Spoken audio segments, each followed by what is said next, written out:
Hello everyone, good morning. Welcome to fill form. मैं Pooja पेपचुला faculty. आगे बढ़ने से पहले मैं आपको बता देना चाहती हूँ, हमारा व्हाट्सएप ग्रुप है, टेलीग्राम ग्रुप है, इनमें से आप कहीं भी ज्वाइन नहीं हुए हैं तो हो सकते हैं। और ये यदि आप हमारा कोर्स परचेज करते हैं तो आपको मिलते हैं नोट्स, पीवाईक्यू विद आंसर और 100+ मॉक टेस्ट। ठीक है।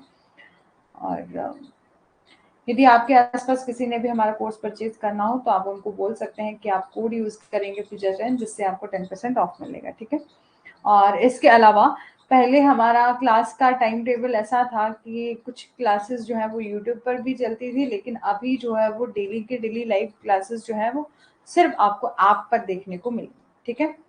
तो सिर्फ यदि आप पेड कोर्स आपने लिया है तो आपको ऐप की ही क्लासेस को फॉलो करने की जरूरत है। हेलो मोहम्मद जी, और कौन है क्लास में? अभी हम डिस्कस करेंगे आर्टिकल 16। ठीक है। आर्टिकल 16, 17 जितना भी होता है तो अभी हम उसको डिस्कस करेंगे। 1 मिनट वेट कर लेते हैं, तब तक किसी ने ज्वाइन होना हो तो हो जाएंगे।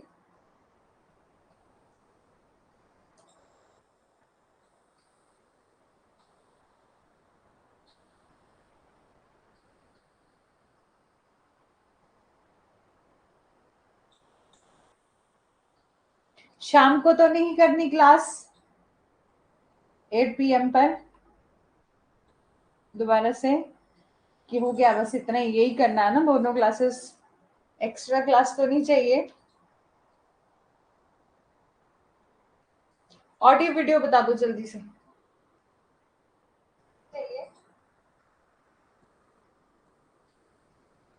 ठीक है, चलो स्टार्ट करते हैं। ठीक है।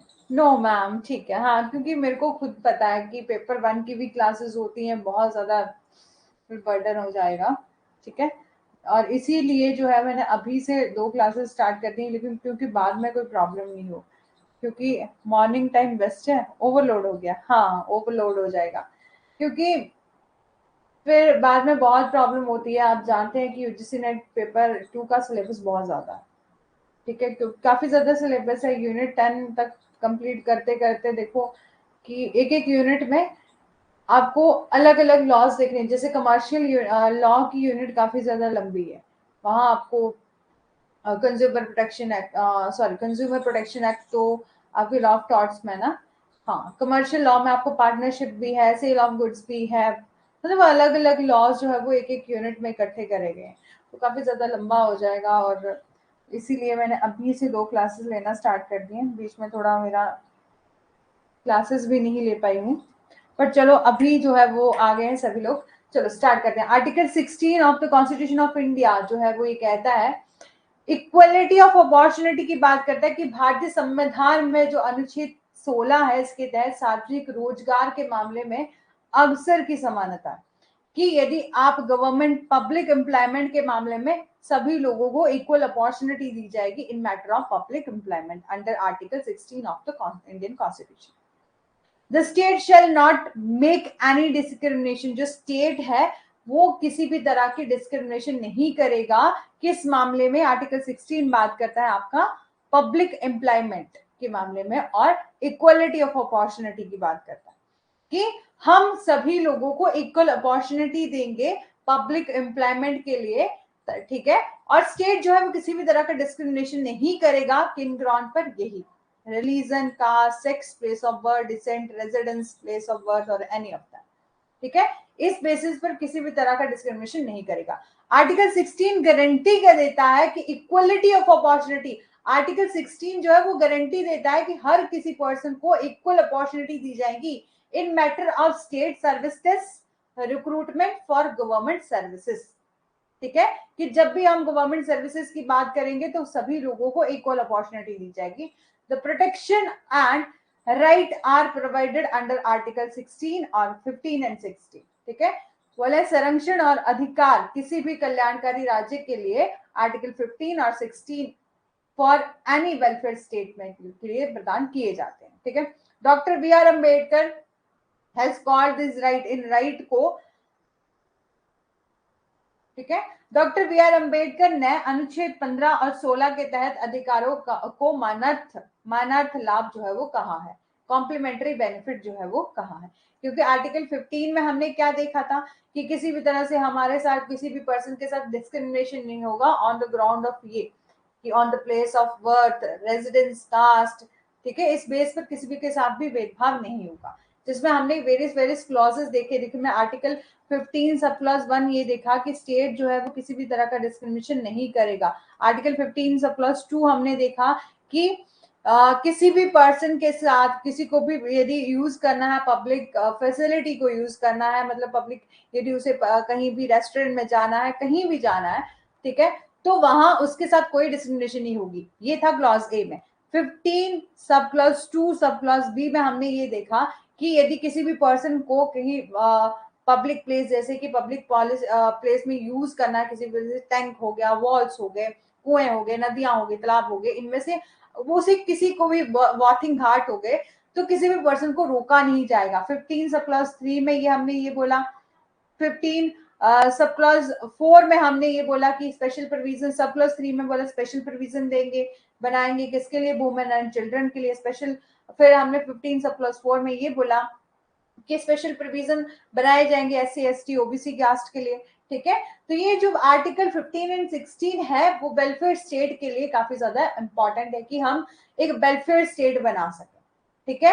ये कंप्लीमेंट्री बेनिफिट देते हैं इन सभी लोगों को जो भी किसी भी तरह से पिछड़े रह गए हैं, ठीक है। तो आर्टिकल 16 जो है वो गारंटी देता है इक्वलिटी ऑफ अपॉर्चुनिटी की in matter of appointment of any state appointment in state services recruitment for government services। आपको कहीं भी गवर्नमेंट जॉब चाहिए तो उसके लिए इक्वल अपॉर्चुनिटी जो है आपको दी जाएगी। इंग्रेडिएंट क्या है आर्टिकल 16 की, तो देयर आर वेरियस एलिमेंट हैं आर्टिकल 16 के, जैसे कि आपका article 16 sub clause 1। This clause of Article 16 stated that there shall be equality of opportunity for all citizens of the country, ठीक है, कि इस आर्टिकल 16 में ये कहा गया है कि सार्वजनिक रोजगार या सार्वजनिक सेवाओं के मामले में देश के सभी नागरिकों को समान अवसर दिए जाएंगे, ठीक है। It is important to note that this provision, ये बात किसकी करता है, सर्विसेज की बात करता है, जो कि कहाँ है, falling under the domain of state government, सरकारी नौकरी की ये बात करता है ये वाला आर्टिकल, ठीक है। ये आर्टिकल ये बात करता है कि हम इक्वल अपॉर्चुनिटी देंगे सभी सिटीजन को, ठीक है, पब्लिक एम्प्लॉयमेंट के मामले में। और ये इंपॉर्टेंट है नोट करना दैट ये प्रोविजन जो है, ये प्रोविजन बात करता है सर्विसेज जो कि फॉल होती हैं under the domain of state, और in other word it will only apply to the offices of the state. ये जो है वो कहां पर अप्लाई होता है, केवल राज्य के कार्यालय पर जो है लागू होता है, ठीक है। ललिता जी, वो अभी तेज जी नहीं आए क्लास में, ठीक है। ये प्रोविजन बात करता है, this provision is also empower, ये प्रोविजन जो है एम्पावर करता है स्टेट को कि ले डाउन करे कुछ क्वालिफिकेशन क्राइटेरिया रिक्रूटमेंट के लिए। देखो कि भले ही हमें रिजर्वेशन दी जाती है, ठीक है, रिजर्वेशन दी जाती है, प्लस आपका क्वालिफिकेशन भी तो देखी जाती है, आपके वेरियस अलग अलग फॉर्म्स निकाले जाते हैं गवर्नमेंट जॉब के लिए, वो आपकी एजुकेशन क्राइटेरिया को देखकर ही तो निकाले जाते हैं। जैसे कि किसी ने लॉ ऑफिसर के लिए अप्लाई करना है तो उसके लिए लॉ की डिग्री चाहिए, ठीक है। तो यहां पर बोला गया है कि ये प्रोविजन ऑल्सो एम्पावर करता है, कि स्टेट को एम्पावर देता है कि आप क्या करो, कुछ एक ले डाउन करो qualification criteria for the recruitment in order to ensure the best and suitable candidate shall appoint for the government post, कि ताकि ये सुनिश्चित किया जा सके कि जो गवर्नमेंट पोस्ट है, सरकारी पद है, के लिए सबसे अच्छा और उपयुक्त उम्मीदवार जो है वो नियुक्त किया जाए, ठीक है। इसके अलावा राज्य अनुशासन सुनिश्चित करने के उद्देश्य से रोजगार की किसी भी उपयुक्त स्थिति में को भी ला सकता है, ठीक है, कि आप क्या करो, कुछ एक क्वालिफिकेशन क्राइटेरिया बनाओ जिससे हमें एक बेटर कैंडिडेट मिल सके, एक सूटेबल और बेस्ट कैंडिडेट मिल सके for appointment of government services, ठीक है, अपॉइंटेड फॉर गवर्नमेंट पोस्ट, ठीक है। और क्वालिफिकेशन, जब हमने बोल दिया कि क्वालिफिकेशन क्राइटेरिया सेट करो, तो क्वालिफिकेशन क्राइटेरिया होता क्या है, क्वालिफिकेशन क्राइटेरिया में इंटेल मिनिमम एजुकेशन क्वालिफिकेशन, कि आपने बोला जाता है ना कम से कम 55% मार्क्स होने चाहिए, इससे अपर होंगे तो कोई बात नहीं है, लेकिन इससे कम नहीं होने चाहिए। तो मिनिमम एजुकेशन क्वालिफिकेशन सेट करेंगे, यदि कहीं ऐसे जैसे कि पुलिस के होते हैं या आर्मी के कहीं ऐसे फॉर्म वगैरह निकलते हैं, तो वहां पर फिजिकल फिटनेस की भी जरूरत होती है, तो आप वो भी सेट करोगे, मेंटल स्टेबिलिटी भी देखोगे, और आपका moral integrity and sense of loyalty toward the state, ये भी आपको देखना पड़ेगा। ठीक है, समझ आ रहा है? The term matter relating to employment, और ये तो हमने देख लिया कि एजुकेशन क्राइटेरिया किस तरह से सेट किया जाएगा। एक तो मिनिमम एजुकेशन क्वालिफिकेशन, दूसरा fitness, physical fitness, mental stability और मॉरल इंटीग्रिटी। ठीक है, अब नेक्स्ट टर्म दी गई है कि मैटर रिलेटिंग टू एम्प्लॉयमेंट, इसी सेक्शन इसी आर्टिकल में दिया गया है ना कि मैटर रिलेटिंग टू एम्प्लॉयमेंट। तो matter relating to environment, sorry, matter relating to employment, रोजगार से संबंधित मामले में क्या इवॉल्व होता है, क्या इंक्लूड होता है, ऑल द मैटर बिफोर और after the period of employment. इसमें इस निश्चित अवधि से पहले और बाद के सभी मामले जो है वो शामिल हैं। ठीक है, इट इज बेसिकली अलाउ करता है स्टेट को to bring out such term and condition that may be applicable even after the period of employment. ठीक है, ये मूल रूप से राज्य को एक ऐसे नियमों और शर्तों में लाने की अनुमति देता है जो कि रोजगार की अवधि के बाद भी लागू हो सके। ठीक है, कि आपको जो है वो इक्वल अपॉर्चुनिटी दी जाएगी, किसमें? Matter relating to employment, public employment. ठीक है, यहां तक समझ आ गया? और ये क्लॉज जो है, this clause is applicable to initial employment, ये क्लॉज जो है वो एप्लीकेबल है इनिशियल एम्प्लॉयमेंट के लिए, प्रमोशन के लिए, and even to the termination of period of employment के लिए। ठीक है, याद रखिएगा। Further all the matter in relation to the salary, leave, provident fund, gratuity also govern under this section, ये सभी जो है इस क्लॉज में आते हैं। ठीक है, इस क्लॉज में बोला गया है ना कि मैटर रिलेटेड टू एम्प्लॉयमेंट, तो एम्प्लॉयमेंट के सभी मामले, चाहे वो इनिशियल एम्प्लॉयमेंट हो या तो आपकी प्रमोशन हो, ठीक है, ये इवन की termination of period of employment हो, फर्दर ऑल मैटर जितने भी हैं जिनका रिलेशन किससे है, सैलरी से, लीव से, प्रोविडेंट फंड से, ग्रेट्युटी से, ये सब जो है इसमें इंक्लूड किया गया। ठीक है, समझ आ रहा है?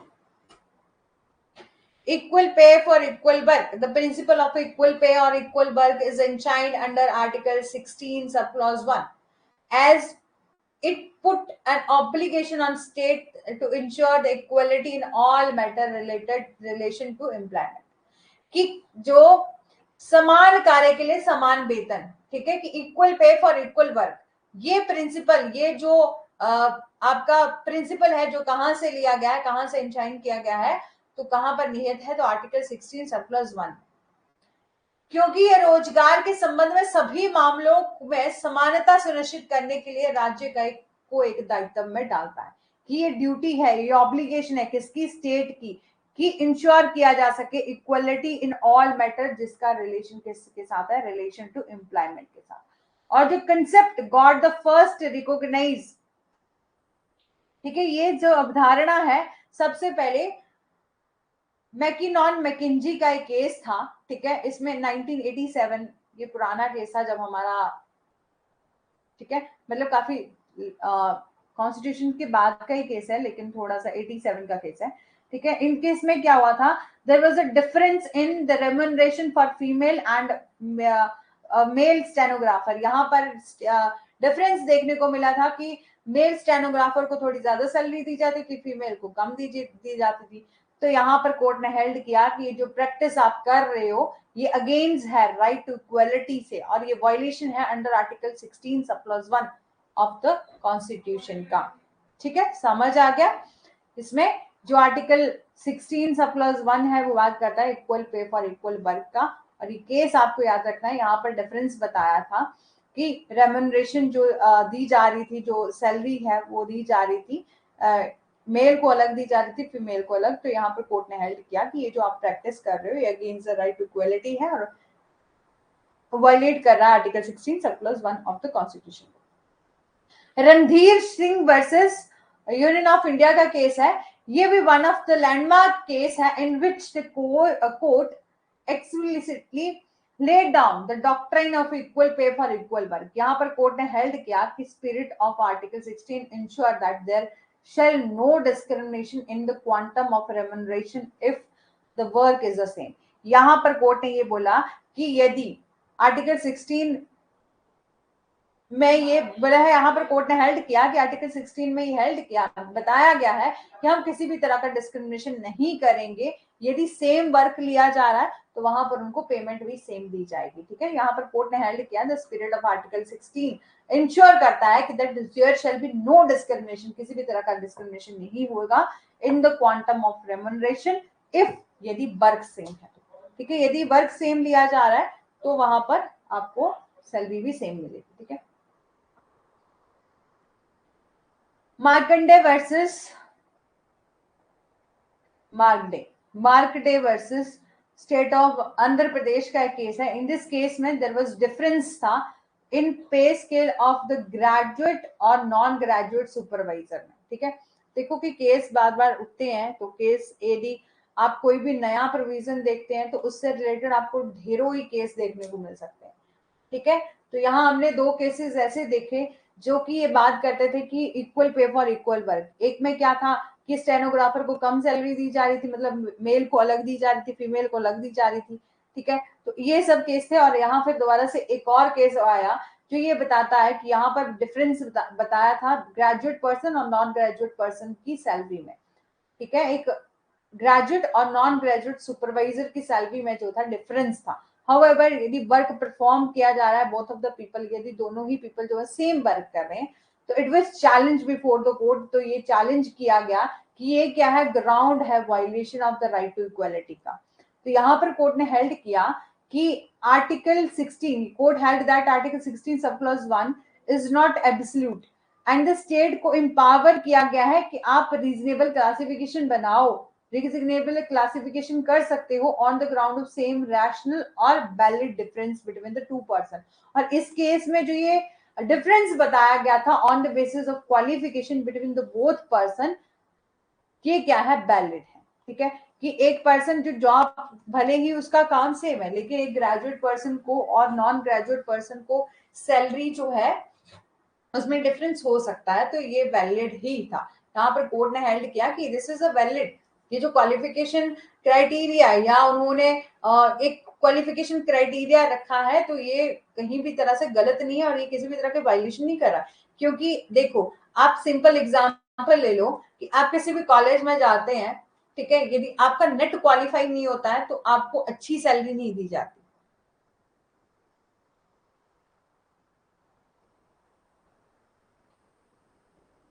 ठीक है, तो आपको एक अच्छी सैलरी नहीं दी जाती, लेकिन आपका यदि नेट क्वालिफाई है या यदि आप जेआरएफ हैं तो प्राइवेट या गवर्नमेंट इंस्टीट्यूट में ही आपको अच्छी सैलरी जो है वो दी जाती है। एक मिनट रुकिएगा।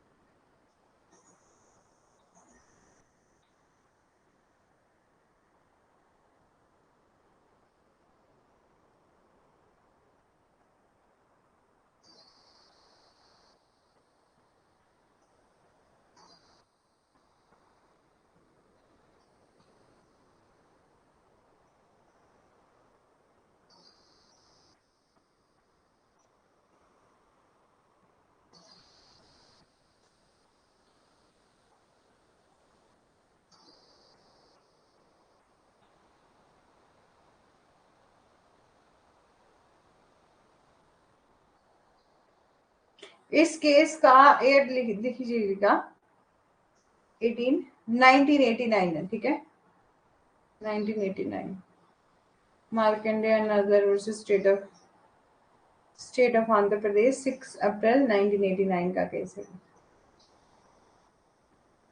एक तो पेन नहीं चल रहा, 1989 का।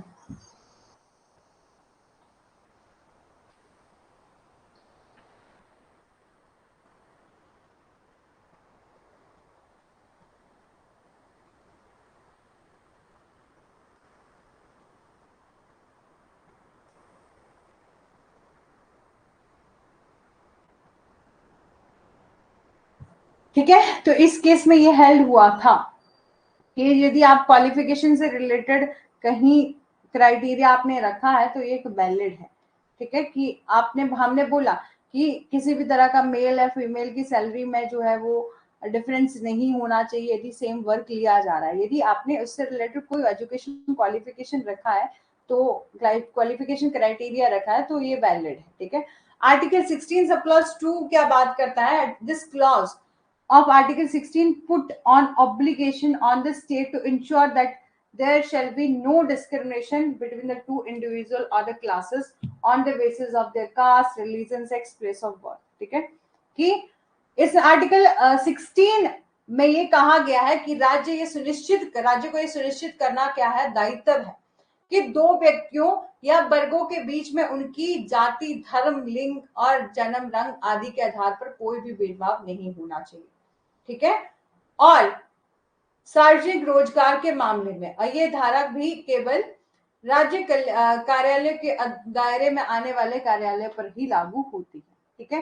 कि ये जो सेक्शन है, ये आर्टिकल है, ये उन्हीं पर एप्लीकेबल होता है जो कि स्टेट गवर्नमेंट से के ऑफिसेस हैं, उन्हीं पर जो है वो एप्लीकेबल होता है, ठीक है। ये एक एग्जाम्पल भी दिया गया है, तो आप जो है इसको पढ़ लीजिएगा। आर्टिकल 16 सब क्लॉज 3 देखिए, ये आर्टिकल जो है वो एम्पावर देता है द यूनियन पार्लियामेंट को और द स्टेट लेजिस्लेचर को कि आप जो है वो लॉ बना सकते हैं पब्लिक एम्प्लॉयमेंट से related for a particular class and respective of jurisdiction, ठीक है। कि आपको यहाँ पर आर्टिकल 16 सब क्लॉज 3 में पावर दी गई है यूनियन पार्लियामेंट को और स्टेट लेजिस्लेचर को कि आप लॉ बना सकते हैं in matter to in the matter of public employment for a particular class in respective of jurisdiction, कि आप जो है वो राज्य की विधायक जो पार्लियामेंट है, ठीक है, और स्टेट लेजिस्लेचर जो कि अपने अपने स्टेट के लिए लॉ बनाते हैं, तो आप जो है वो किसी भी अपनी एरिया के लिए विशेष वर्ग के लिए यदि आपको पब्लिक एम्प्लॉयमेंट के मामले में कहीं आपको अपने कोई लॉ बनाना हो तो आप बना सकते हो। इन अदर वर्ड हम कह सकते हैं they can make any law, वो कोई भी लॉ बना सकती है, स्टेट लेजिस्लेचर भी बना सकती है और पार्लियामेंट भी बना सकती है फॉर एन ऑफिस जो कि फॉल होता है अंडर द स्टेट और लोकल और यूनियन टेरिटरीज में, ठीक है। हाउएवर हम बात करें व्हाइल मेकिंग लॉ, बोला है हालांकि कानून बनाते समय आप राज्य को संविधान के प्रावधान और विशेष रूप से आर्टिकल 16 का पालन करने की आवश्यकता है। जब भी आप लॉ बनाओगे तो आप जो है वो किसी भी प्रोविजन ऑफ कॉन्स्टिट्यूशन से बाहर जाके वो लॉ नहीं बनाओगे, ठीक है। और state need to ensure that there shall be no discrimination if it want to give reservation then it shall be based on reasonable differentia, कि यदि आर्टिकल 16 में ये बोला गया है कि हमने ये बोला कि स्टेट जो पार्लियामेंट है और आपकी स्टेट लेजिस्लेचर है वो आपकी लॉ बना सकती है, ठीक है, आपकी लॉ बना सकती है, कोई ऐसी पॉलिसी बना सकती है, ठीक है, पब्लिक एम्प्लॉयमेंट के मामले में, ठीक है, और इन किसी भी पर्टिकुलर पब्लिक एम्प्लॉयमेंट के मामले में जो है अपनी जुरिस्डिक्शन में जो है लॉ बना सकती है। लेकिन बोला ये जो लॉ बनाएंगे वो प्रोविजन ऑफ द कॉन्स्टिट्यूशन के अंडर होने चाहिए, कभी भी इनसे बाहर जाके हम लॉ नहीं बनाएंगे। और स्टेट को ये इंश्योर करना पड़ेगा कि कोई भी कि वो किसी भी तरह से डिस्क्रिमिनेशन ना करे, एंड बोला कि ये सुनिश्चित करना पड़ेगा कि कोई भी भेदभाव नहीं किया जाएगा इन ग्राउंड्स पर।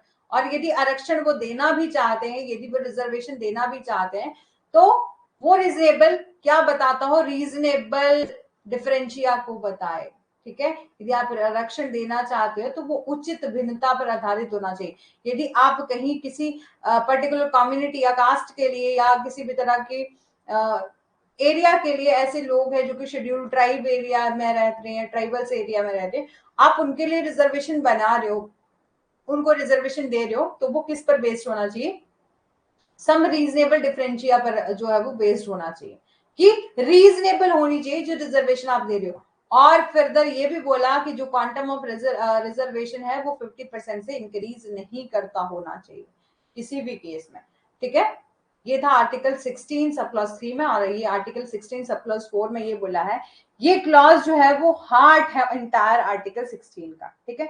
ये provision, this provision state that the state can make a provision for reservation of backward classes if they are not adequately represented in the public services, ठीक है, कि इस आर्टिकल में, इस क्लॉज में ये बोला गया है कि सार्वजनिक सेवाओं में पिछड़ी जातियों का पर्याप्त प्रतिनिधित्व नहीं होने पर राज्य उनके लिए आरक्षण का प्रावधान कर सकता है।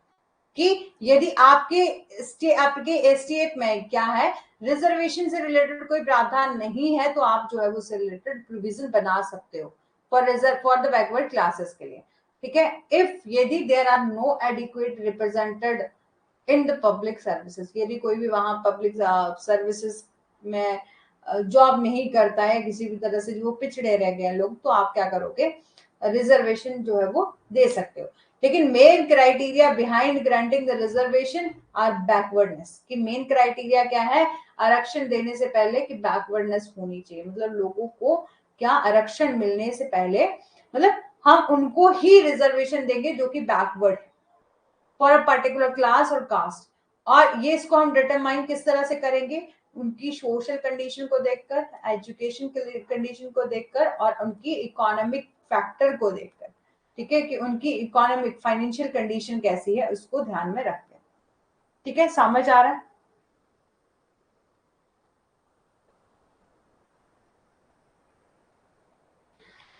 देखो, आज तो मैंने ये केसेस जो है वो लेके आई हूँ, तो इसमें एयर तो दिए नहीं किए, लेकिन आप गूगल कर लीजिएगा। ठीक है, तो आप गूगल से देख लीजिएगा। और इन plane reading of article 16 sub plus 4 बोला है, जब हम आर्टिकल 16 सब प्लस 4 को पढ़ते हैं, तो this is an exception of to the entire article.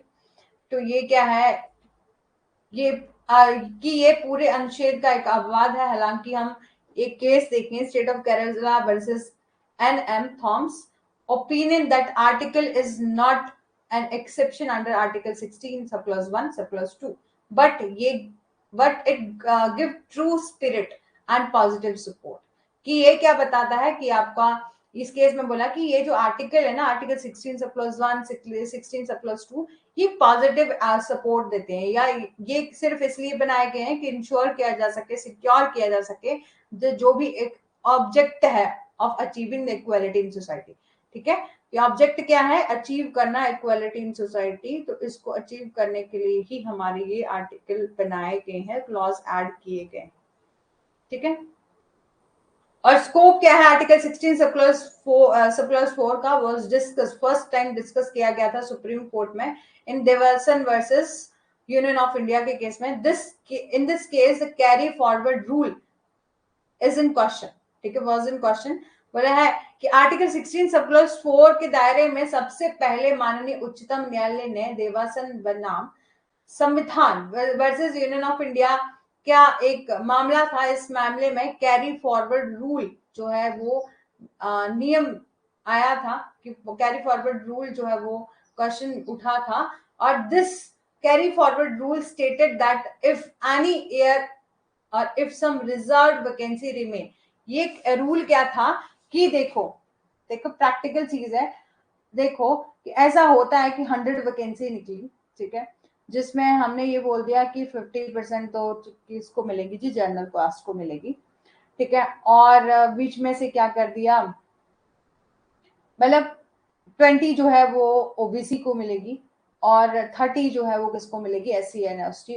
ठीक है, एससी एंड एसटी को मिलेगी। ठीक है, तो ये बोल दिया कि किसी भी कैरी फॉरवर्ड रूल ये बोलता था कि किसी भी ईयर में यदि कोई वैकेंसी जो वो अनफिल्ड रह गई, तो उसको नेक्स्ट ईयर में उसी कैटेगरी के लोगों के लिए जो है वो फिल किया जाएगा। कैरी फॉरवर्ड रूल ये कहता था कि यदि ओबीसी में जो 20 सीट थी उनमें से 10 ही भरी गई, तो आप नेक्स्ट जो 10 बच जाएंगी उसको नेक्स्ट ईयर में, नेक्स्ट रिक्रूटमेंट जब निकलेगी तब उसको वहां पर ऐड किया जाएगा।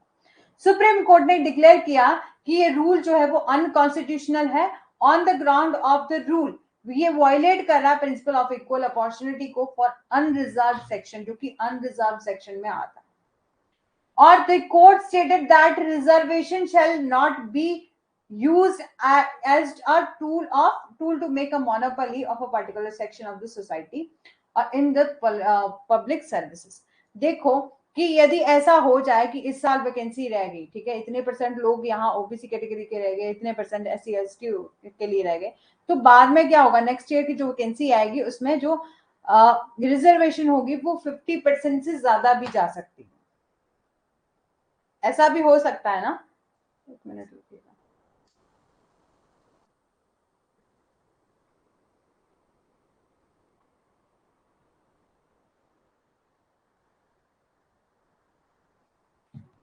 ठीक है, दिस स्कोप ऑफ आर्टिकल 16 को सबसे पहले इस केस में जो है वो बताया गया था, Dawson versus Union of India के केस में। ठीक है, इसमें इसको हम कैरी फॉरवर्ड रूल के नाम से भी जानते हैं। कैरी फॉरवर्ड रूल में नियम में ये कहा गया था, अगर किसी साल कुछ आरक्षित जो रिक्तियां जो वैकेंसियां नहीं भरी गई तो वो अगले साल अगले वर्ष तक बढ़ सकती हैं। तो सुप्रीम कोर्ट ने ये कहा कि ये जो नियम है वो सही नहीं है, असंवैधानिक है, क्योंकि जब हम नई वैकेंसी लेके आएंगे तो उसके लिए क्राइटेरिया हम अलग से सेट करेंगे। ठीक है, तो ये जो था वो इक्वलिटी के प्रोविजन से, equality of opportunity for unreserve section of society के लिए एक वायलेट कर रहा है उनके राइट टू इक्वलिटी के साथ ऑफ इक्वल अपॉर्चुनिटी में। ठीक है, तो यहाँ पर कोर्ट ने स्टेटेड किया कि ये जो रिजर्वेशन है shall not be used as a tool to make monopoly। ये रिजर्वेशन ये नहीं है कि यदि आप इस साल जो ओबीसी की वैकेंसी नहीं फिल की गई तो आप नेक्स्ट ईयर भी उसी वैकेंसी को ऐसे ही रखोगे, तो ये तो कहीं ना कहीं एकाधिकार हो गया, मोनोपोली तो हो गई है ना for particular section of the society of public services. तो ठीक है, फिर ये नेक्स्ट केस है। हाउएवर जब हम बात करें इस जजमेंट को ओवर रूल किया, इस जजमेंट को ओवर रूल किया, यहाँ पर हमने बोल दिया था कि हम नेक्स्ट ईयर जो वैकेंसी आएगी उसको फुलफिल करने के लिए जो ये प्रोविजन है वो अनकॉन्स्टिट्यूशनल है। ठीक है, तो नेक्स्ट जजमेंट दी गई थी Indira Sawhney versus Union of India की।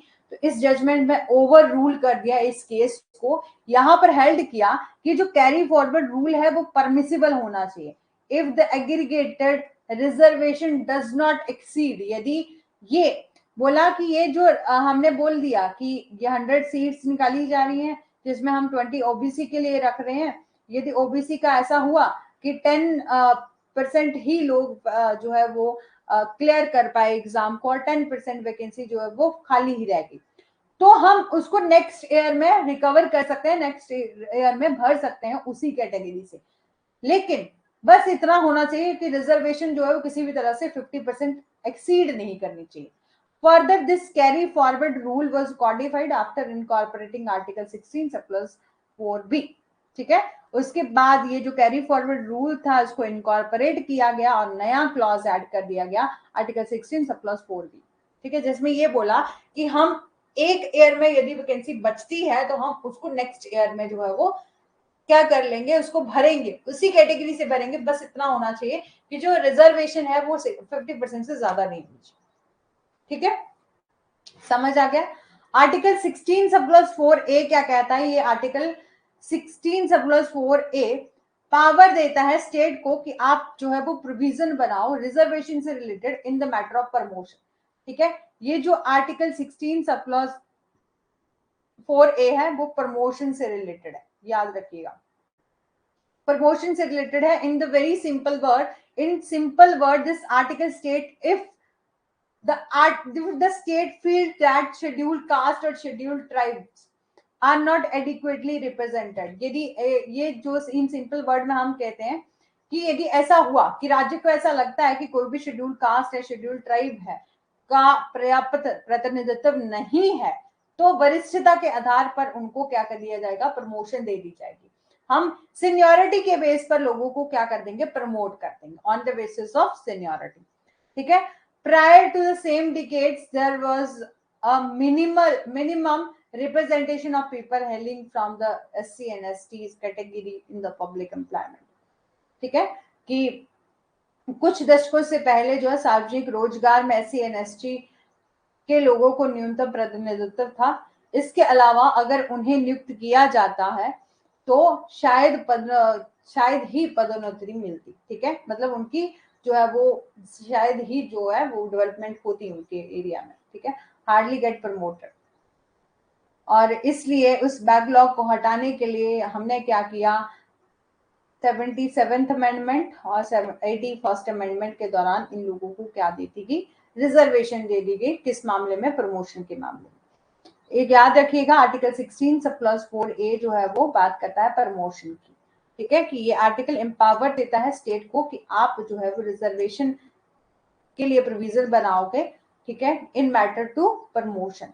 आर्टिकल 16 सब क्लॉज 4A ये बात करता है यदि किसी भी तरह का SC एंड ST कास्ट के लिए एक वैलिड रिजर्वेशन क्राइटेरिया नहीं रहता है, मतलब उनका रिप्रेजेंट नहीं करते हैं वो अपने आप को इस तरह से, मतलब अपने आप को प्रेजेंट नहीं भी कर पाते हैं, तो उनको मतलब अच्छे तरीके से जो प्रमोशन है किस बेस पर भी दी जा सकती है, सीनियरिटी के बेस में भी दी जा।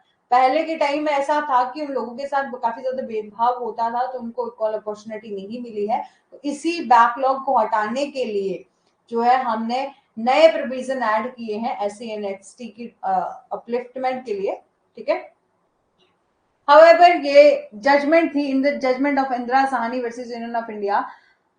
The Supreme Court held that reservation is restricted only the initial appointment। यहाँ पर बोला कि आरक्षण को सुप्रीम कोर्ट ने ये कहा जो रिजर्वेशन दी गई है केवल प्रारंभिक नियुक्तियों तक ही सीमित है, ठीक है। एक नया केस आया जब हमने देखो प्रमोशन के लिए एक नया लॉ भी बना दिया, नया क्लॉज भी ऐड कर दिया, लेकिन ये केस आया बाद में Indira Sawhney versus Union of India का। यहाँ पर सुप्रीम कोर्ट ने हेल्ड किया कि जो रिजर्वेशन आप बना रहे हो या रिजर्वेशन दे रहे हो वो रिस्ट्रिक्टेड होनी चाहिए ओनली द इनिशियल अपॉइंटमेंट, जब अपॉइंटमेंट होती है उसी टाइम से। इस मैटर में प्रमोशन के मैटर में रिजर्वेशन नहीं मिलनी चाहिए। So in order to nullify the effect of judgement in this section in this article 16 subclause 4A was incorporated through the 85th amendment act 1995, ठीक है, कि हमने इस केस में ये कह दिया था कि केवल हम क्या करेंगे, प्रारंभिक नियुक्तियों के समय ही उनको रिजर्वेशन देंगे, पदोन्नति के मामले में नहीं देंगे, प्रमोशन के मामले में नहीं देंगे। इसलिए फैसले के प्रभाव को समाप्त करने के लिए क्या किया गया, एक नया क्लॉज ऐड कर दिया गया आर्टिकल 16(4)A जो कि हमने अभी पढ़ा, ठीक है। ये क्लॉज कब ऐड हुआ था, 1995 में ऐड हुआ था 85 अमेंडमेंट के बाद, ठीक है। अब समझ में आ रहा है। और इसके बाद एक और केस आया, तो constitutional legality of article 16 sub clause 4A, ठीक है। इसी मैटर से रिलेटेड जो प्रमोशन का मामला है उसी से रिलेटेड एक और केस आया। इस केस में भी चैलेंज किया गया M Nagarjun versus Union of India को।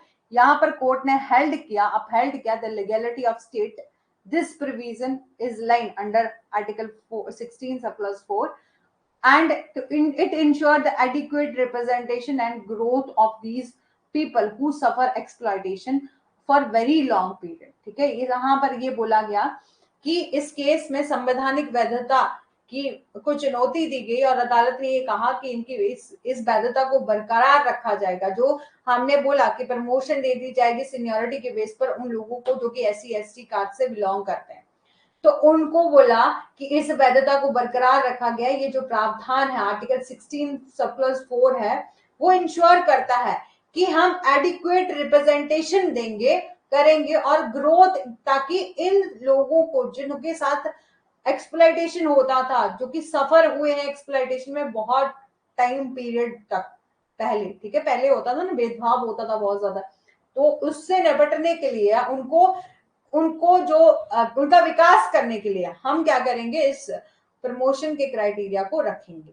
हालांकि इस अनुच्छेद के दुरुपयोग की रक्षा के लिए अदालत ने समूह के कारण के परिणाम का सिद्धांत जो विकसित किया और इस डॉक्ट्रिन में ये कहा गया कि हर बार जब राज्य पदोन्नति के मामले में आरक्षण करना चाहता तो उसे यह प्रदर्शित करना चाहिए कि SC एंड ST का क्या वो प्राप्त प्रतिनिधित्व नहीं है और आरक्षण की मजबूत आवश्यकता, ठीक है।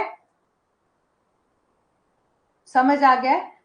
सिर्फ इतना ही है, इस केस में भी ये बोला कि जो भी बहुत ज्यादा लोग एक्सप्लॉइट हो रहे थे पहले, ठीक है, SC एंड ST कास्ट के, तो उनके ग्रोथ के लिए, उनके एडिक्वेट रिप्रेजेंटेशन के लिए और उनकी ग्रोथ के लिए हमें जो है वो क्या करना चाहिए, अपना रिजर्वेशन देना चाहिए उनको, ठीक है। However to protect the misuse of this article the court evolve, ये ताकि इवॉल्व ना हो, मतलब मिसयूज ना हो इस आर्टिकल का, तब एक कोर्ट ने एक डॉक्ट्राइन दिया, doctrine of proof of compelling reason, ताकि जब भी प्रमोशन का मामला आएगा, यदि SC एंड ST कार्ड से रिलेटेड किसी लोगों को प्रमोशन नहीं दी जा रही है, तो आप एडिक्वेट रीजन दोगे, एडिक्वेट रिप्रेजेंटेड, और एक स्ट्रॉन्ग रीजन दोगे, स्ट्रॉन्ग क्या कि क्या रीजन है जो इनको रिजर्वेशन नहीं दी जा रही। और ये भी बोला कि it must demonstrate that SC and ST are not adequately represented and there is a strong need for reservation. ठीक है, और यदि हम रिजर्वेशन दे भी रहे हैं तब भी आपको रीजन बताना पड़ेगा कि ये स्ट्रॉन्ग नीड है रिजर्वेशन देने की।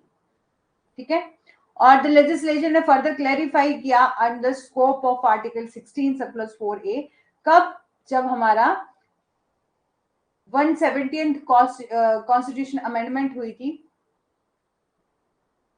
First state that SC and STs will considered backward for the purpose of this article. This 170th Constitution Amendment will जो पास किया गया clarify that SC and ST are deemed to backward, कि उनको हम क्या मानेंगे, backward मानेंगे। ठीक है, कि उनको deemed किया जाएगा कि ये क्या है, backward है।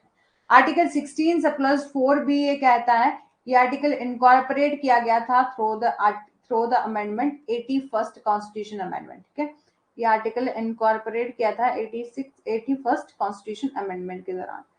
इस अमेंडमेंट में क्या बोला था कि लेजिस्लेचर क्या करेगी, एक स्टेप लेगी, ठीक है, ताकि जो legality of carry forward rule है उसे जो है वो मतलब उसे जो है वो आगे बढ़ाया जाए।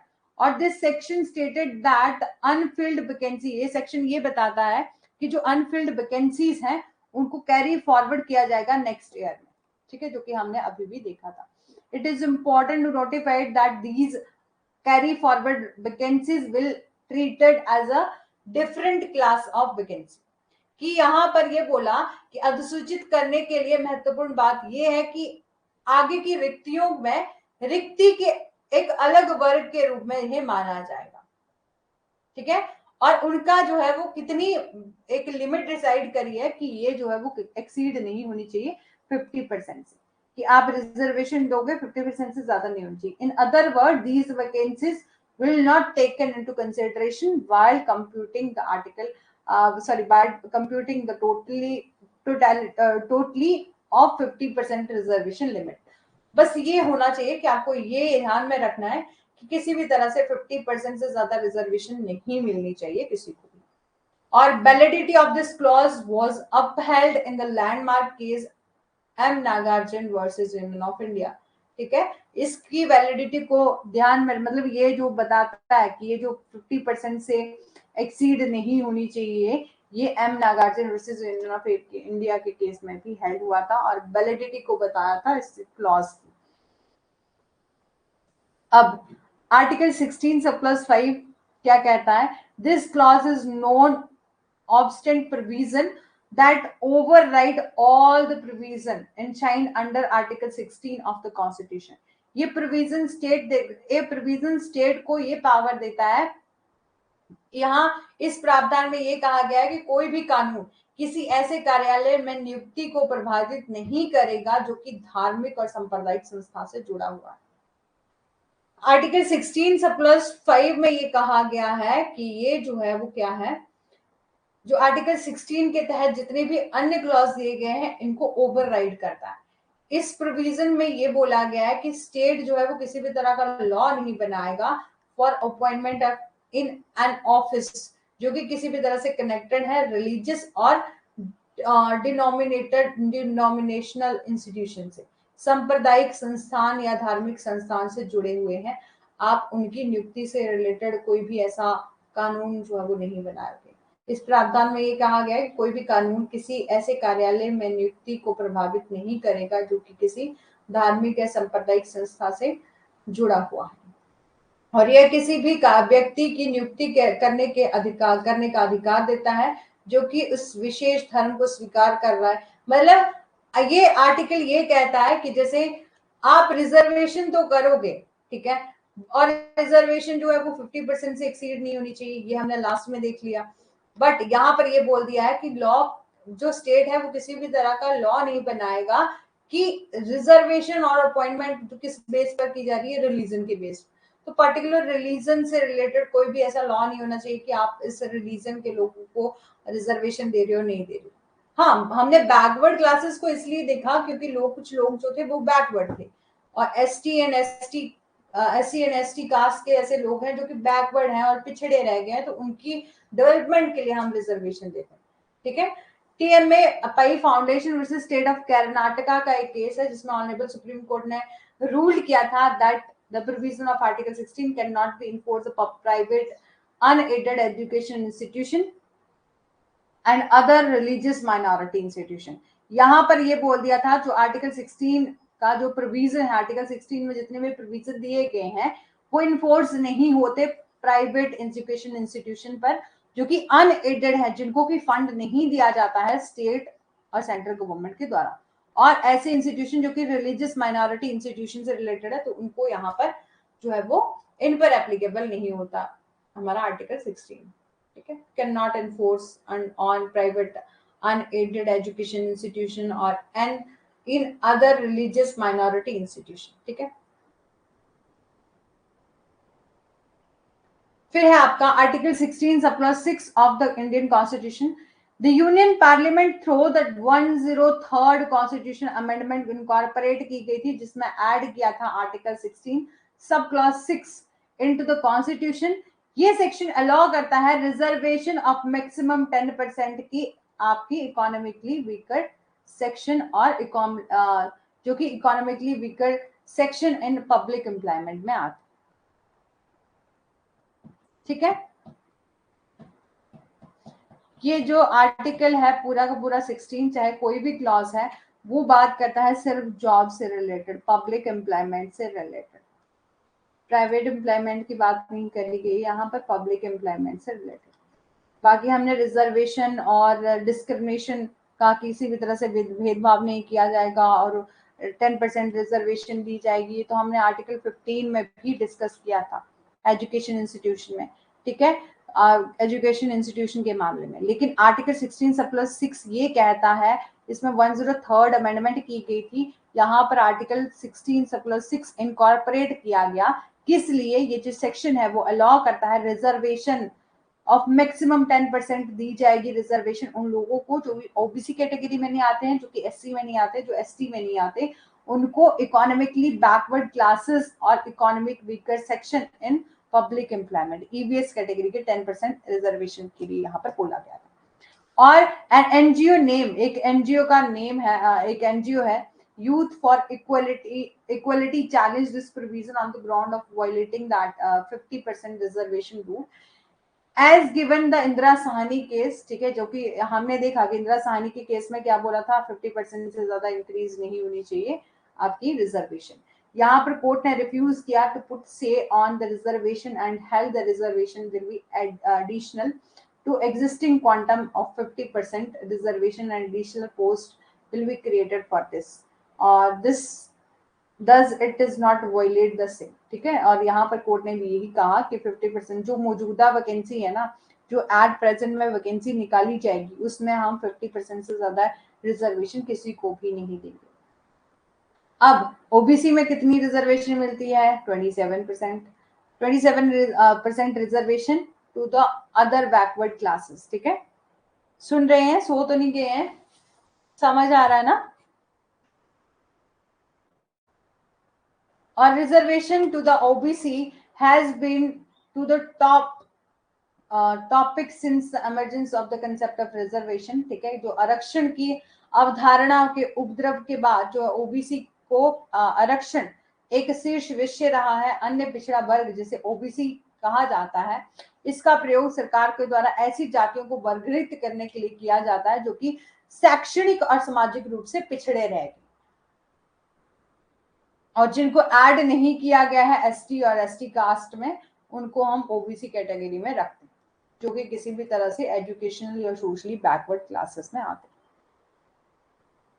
अखिल भारतीय शोषित कर्मचारी संघ केस है। इस केस में एसटी एंड एसटी श्रेणियों के अलावा अन्य जातियां जो कि अन्य वर्ग हैं जो काफी ज्यादा पिछड़े हैं और सार्वजनिक रोजगार के मामले में उनका प्रतिनिधित्व का प्रावधान होगा। तो या मतलब वो मतलब SC एंड ST कास्ट के अलावा अदर कास्ट जो कि बैकवर्ड है, ठीक है, तो उनके रिप्रेजेंटेशन के मामले में पब्लिक एम्प्लॉयमेंट उनको अपॉर्चुनिटी की दी जाएगी पब्लिक एम्प्लॉयमेंट में, इसलिए ओबीसी के लिए हमने 27% रिजर्वेशन रखी। और द गवर्नमेंट ने कॉन्स्टिट्यूट किया था उस time Mandal commission for looking into reservation of other backward classes, ठीक है। और सरकार ने इन पिछड़ा वर्ग के आरक्षण को देखने के लिए एक मंडल का गठन किया गया था जिसे मंडल कमीशन कहा जाता है। On the recommendation of Mandal commission, जब रिकमेंडेशन दिया मंडल कमीशन ने द गवर्नमेंट ऑफ इंडिया को कि आप legislation to made legislation providing 27% reservation for other backward classes caste in India। बोला है कि मंडल आयोग की सिफारिशों पर उन्होंने रिकमेंड किया भारत सरकार ने भारत में अन्य पिछड़ी जातियों जो कि ओबीसी के लिए 27% आरक्षण प्रदान करने के लिए एक नया कानून बनाया, ठीक है, जिसमें पिछड़ी जनजाति जितनी भी पिछड़ी के बैकवर्ड क्लासेस कास्टेस के लोग थे उनको 27% जो है वो रिजर्वेशन दी गई। और ये क्राइटेरिया यूज किया जाता है by the commission to determine करने के लिए बैकवर्ड क्लास कास्ट और सोशल एजुकेशन और इकोनॉमिक, कि ऐसे लोग जो कि सोशल एजुकेशन और इकोनॉमिक तरीके से या एरिया मतलब किसी भी तरह से उनका सोशली और एजुकेशनली बैक वो पिछड़े रह रहे हैं, बैकवर्ड रह गए, उनकी इकोनॉमिक कंडीशन इतनी अच्छी नहीं है, तो उसको ओबीसी में डाल देंगे जो कि SC एंड ST के अलावा। और the social criteria were given the 3 point, जो कि एक पहला क्या बताया एजुकेशन क्राइटेरिया होना चाहिए, वर अलॉटेड 2 पॉइंट्स और economic criteria was given 1 point और each and every caste was assessed on the aforesaid basis and out of which some significantly deprived caste and caste classes were selected to the give the reservation, ठीक है। तो ये याद रखना है कि मंडल commission आया था और मंडल कमीशन की सिफारिशों से ही 27% रिजर्वेशन दी गई थी ओबीसी कास्ट को। ऐसी लोग जो कि ST में नहीं आते, जो कि लोग शेड्यूल कास्ट में नहीं आते, शेड्यूल ट्राइब्स में नहीं आते, और जो कि इकोनॉमिकली जो क्या एजुकेशनल सोशल और इकोनॉमिक एरिया में या ये उनका इकोनॉमिक सोशल और आपका एजुकेशन जो एरिया है या जो उनका बैकग्राउंड है वो बहुत ही ज्यादा पिछड़ा हुआ है, ठीक है, मतलब उनको बहुत ज्यादा नीड है एजुकेशन की और सोशल और इकोनॉमिक कंडीशन की, मतलब उनकी इकोनॉमिक हालत भी इतनी अच्छी नहीं है, तो हम उनको क्या देंगे 27% रिजर्वेशन देंगे ताकि वो पब्लिक एम्प्लॉयमेंट के मामले में कुछ हद तक थोड़ी सी रिजर्वेशन लेके एक अच्छी जॉब ले सके, ठीक है। और the announcement of this reservation is led to the wide spread protest in the country. और जब ये आरक्षण हुआ था तो उसमें बहुत विरोध किया गया था और इसको चैलेंज किया जा रहा था before the honourable court on the ground of ये क्या है आपका वायलेशन है आप प्रिंसिपल ऑफ इक्वालिटी का, ठीक है। अलग अलग लॉज केस उठाए गए थे उस टाइम और काफी ज्यादा प्रोटेस्ट हो रहा था कि ये क्या है आपका वायलेट कर रहा है आर्टिकल आपके राइट टू इक्वालिटी को, ठीक है, प्रिंसिपल ऑफ इक्वालिटी को। जो सुप्रीम कोर्ट ने ये कहा Indira Gandhi versus Union of and other versus Union of India के केस में वैलिडिटी ऑफ रिजर्वेशन ओबीसी को कि ये जो रिजर्वेशन है वो वैलिड है। However the court exclude the creamy layer, but ये है कि कोर्ट ने भी थोड़ा सा एक्सक्लूड किया है, कुछ एक लोग हैं जो क्रीमी लेयर में आते हैं, कुछ जो है वो नॉन क्रीमी लेयर में आते हैं, ठीक है। और फर्दर इसको रिस्ट्रिक्ट किया aggregated reservation below the 50% in every case, बस ये बोला कि किसी भी तरह से हम रिजर्वेशन देंगे तो 50% से ज्यादा नहीं देंगे, ठीक है। अब आर्टिकल 17 है, इसको जो है नेक्स्ट क्लास में करें क्योंकि फिर स्टार्ट कर देंगे तो फिर हाँ इसकी नोट्स मैं प्रोवाइड कर दूंगी आज ही, ठीक है। तो नोट्स मैं इसके प्रोवाइड कर दूंगी, बहुत लंबा नहीं है, बहुत छोटा सा है। अब जल्दी से बताओ किसी को कुछ समझ नहीं आया, जल्दी से बताओ।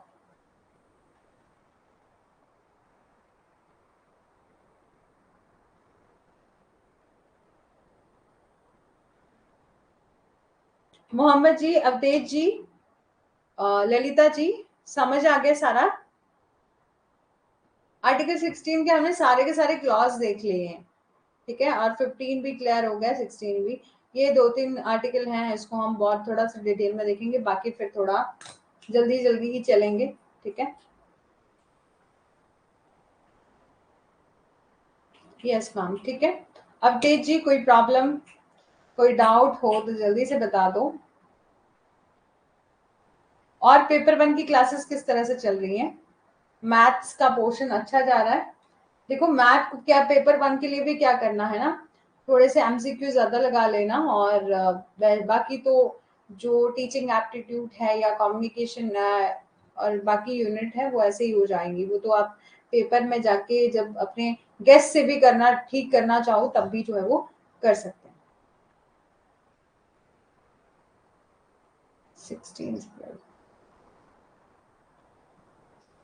16 सब प्लस 4 बी में भी यही बोला गया था कि ये आर्टिकल जो है वो इनकॉर्पोरेट किया गया था आपका 81st कॉन्स्टिट्यूशनल अमेंडमेंट के दौरान। और ये बोला, जो हमने लास्ट में देखा था कैरी फॉरवर्ड रूल, तो इस अमेंडमेंट के दौरान ये जो नया क्लॉज ऐड किया गया, इसमें legality of carry forward rule की बात करी गई थी, ठीक है, कि ऐसी वैकेंसी जो कि पहले जो है वो अनफिल्ड रह चुकी हैं, इसको हम नेक्स्ट ईयर में कैरी फॉरवर्ड करेंगे, नेक्स्ट ईयर तक उसको बढ़ाया जाएगा। लेकिन बाद में काफी ज्यादा जो है वो मतलब इस बात के लिए भी काफी मुद्दा उठा, और केस में भी डिसाइड करा गया, जो M Nagarjun versus Union of India का केस था, जिसमें ये बोला कि भले ही हम नेक्स्ट ईयर में जितनी भी जो रिजर्व कैटेगरी की वैकेंसीज रह भी गई हैं, तो हम उसको फिल करेंगे, लेकिन किसी भी तरह से किसी उस क्राइटेरिया को 50% से इंक्रीज नहीं करेंगे, ठीक है, मतलब उसको एडजस्ट किया जाएगा, 50% से इंक्रीज नहीं किया जाएगा उसको, ठीक है। इंपॉर्टेंट पॉइंट क्या है, notified that this carry forward vacancies will be treated as a different class of vacancies. इनको ट्रीट किया जाएगा कि ये क्या है, डिफरेंट क्लास ऑफ वैकेंसी है, और रिजर्वेशन जो है वो 50% से इंक्रीज नहीं होगा, ठीक है। अब समझ आ गया, बस यही था आर्टिकल 15 सब क्लॉज 16 4 बी में, ठीक है।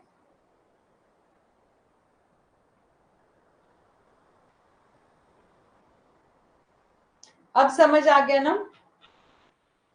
चलो आर्टिकल 17 हम नेक्स्ट क्लास में डिस्कस करेंगे, फिर थोड़ा सा स्पीड से चलेंगे,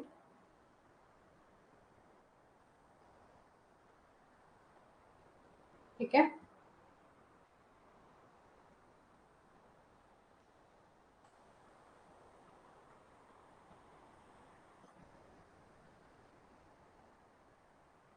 okay, thank you so much.